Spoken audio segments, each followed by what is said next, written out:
Though goods transport is allowed, sir, there are large obstructions to such movement, as many states have been enforcing stricter measures on migrant labor and such movements. Already my state has suffered heavily as manufacturing has come to a standstill and agriculture is not able to market the producer, as markets across and the retail trade across the country are closed down, and we being net surplus in most of the agricultural commodities are facing the brunt, sir. Sir, we have provided a minimum support price for almost all agricultural produce due to the above situation. And because of such support, our finances are severely affected. And our consumption is limited, sir. The restrictions on interstate transport of goods has to be fully removed by all the states, and a situation has to come, sir, when a truck driver, without fear, should be in a position to travel anywhere with his goods without fear of being detained or quarantined, sir. We may all agree that the economy cannot be revived unless there is free movement of goods, migrant labor, and for this interstate boundaries must erase, sir. Sir, public transport is another sector which is affected unless restrictions on public transport across the states is lifted, sir. Movement of persons for attending to their work will be a major problem. Many people commute to their work, including the migrant labor.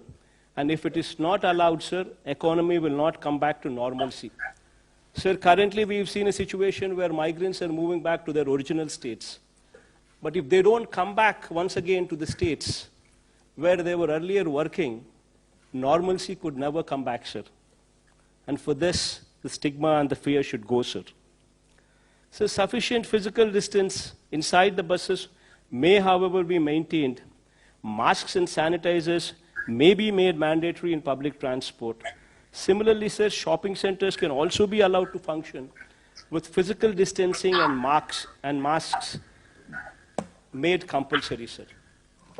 Sir, while framing standard operating procedures, following points may be kept as the central idea, sir. Norms regarding physical distancing, norms regarding usage of masks, personal hygiene, special focus on rural and urban sanitation, sir. So the measures of upgrading our health infrastructure, sir, what I've just spoken about it some time back, sir, will cost us around 16,000 crores of rupees, sir. Being a new state, we would require support of the union government in achieving this objective.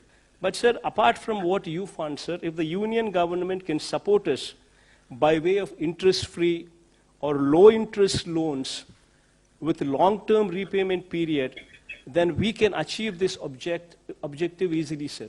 All our hospitals would be upgraded to the national standards from the village level to the teaching hospitals, and we would in turn build 16 more teaching hospitals, what would be the need of the hour, sir.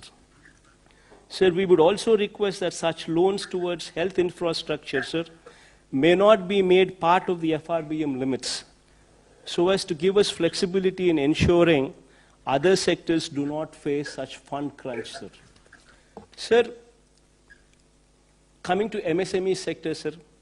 See, MSME, sir, MSME sectors is one sector, sir. In our state, we have around about 97,000 MSME units, sir, which deploy almost 9,70,000 people. Meaning to say, sir, every unit employs 10 people, sir, approximately. Sir, until and unless this sector is protected, until and unless this sector is handheld, this sector will collapse. Just imagine, sir, in our state, 97,000 units, which employ almost 10 lakh people. If this sector comes to a standstill, there will be unemployment everywhere, sir. So my suggestion, sir, if for your consideration connected to MSME, sir, for 6 months, sir, for 2 quarters, if you can handhold this sector. Maybe, every MSME unit has 10 employees in it, sir.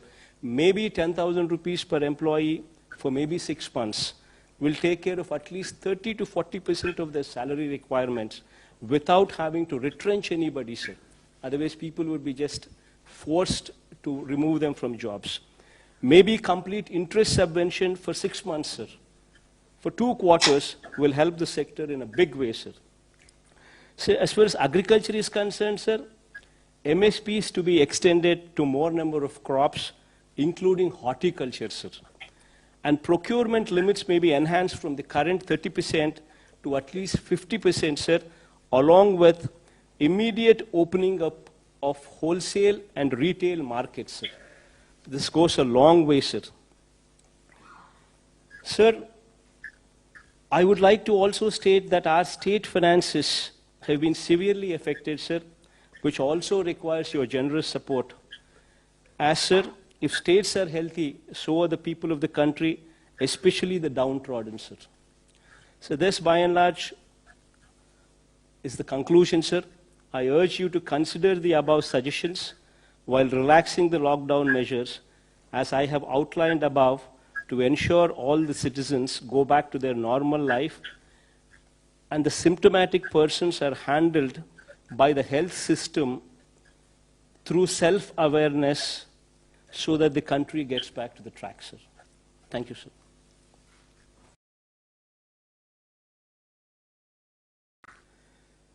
Sir, with 3,253 tests carried out per million population, Andhra Pradesh stands exemplary, sir. With 1.14% positivity rate, Andhra Pradesh has one of the least positivity rates in India, sir. And our mortality rate with 45 deaths stands at 2.27%. 3 rounds of syndromic survey have already been completed in our state, and approximately 30,000 people have been identified as vulnerable by our volunteers, ASHA workers, and ANMs. And we have tested all these cases as well, sir. Sir, having said all these, sir, however, after 6 weeks of lockdown, we need to look back at what we have learned and how we need to move further. Sir, in my experience handling COVID response in my state, I strongly believe that, sir, first and foremost, if we need to get back to normalcy, the stigma over corona-positive persons has to end, sir. Until and unless this fear and this stigma ends, we will not move forward. Corona has been made into such a stigmatic subject that families with persons who are positive are facing severe problems of social ostracization, sir. This has resulted in people not coming forward to report symptoms, which defeats the entire purpose of testing and identifying infected people. The current containment strategy of demarcating an area as containment cluster and that of institutional quarantining may be re-examined, sir. And as we move towards a strategy of public awareness, self-reporting of symptoms, testing, treatment, and self-isolation, without fear or stigma, should come into the forefront, sir. If we can create awareness that 97% or 98% of the cases are curable, and only mild symptoms will occur in 85% of the cases, then stigma attached will go away, sir. So we need to make people prepare themselves to live with coronavirus till a vaccine is produced.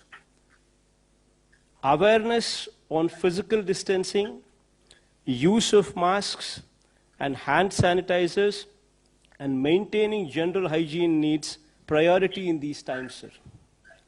Sir, SOPs need to be evolved for workplaces, manufacturing units, and public places, including markets. Sir, people who have symptoms should be encouraged to come forward themselves for assessment, testing, and treatment without stigma or fear. This should be facilitated by notifying the assessment cum sample collection centers and COVID-19 hospitals. We may also provide access to telemedicine facilities and call center facilities to avail services for assessment and testing and treatment, sir. High-risk persons need to be educated, made aware of the risks, and public should be explained about how to home isolate on their own, sir. Sir, physical containment strategy, which involves drawing of circles and circles and institutional quarantining, should also have an exit plan, sir. And the stigma should be done away with. So this fear and this stigma, which is compounded by high focus from media, sir, should now focus on confidence building and removing the stigma by driving the message that 95% of the people are cured and the disease is curable. Individuals would have to be empowered to take care of themselves and their family by right kind of messaging. This brings to the point that we require a major overhaul of the health system, sir. So during COVID response, we were able to ramp up the hospital beds and ICU beds to a good level, sir. But we need to improve them much, much, much further, sir. Sir, major reforms in the health system from village level to the highest teaching hospitals in the state should be the need of the hour going forward, sir. To set up a clinic in each village in the state with staff deployed on a 24/7 basis, sir. Taking up new medical colleges, one at least for every parliamentary constituency, sir.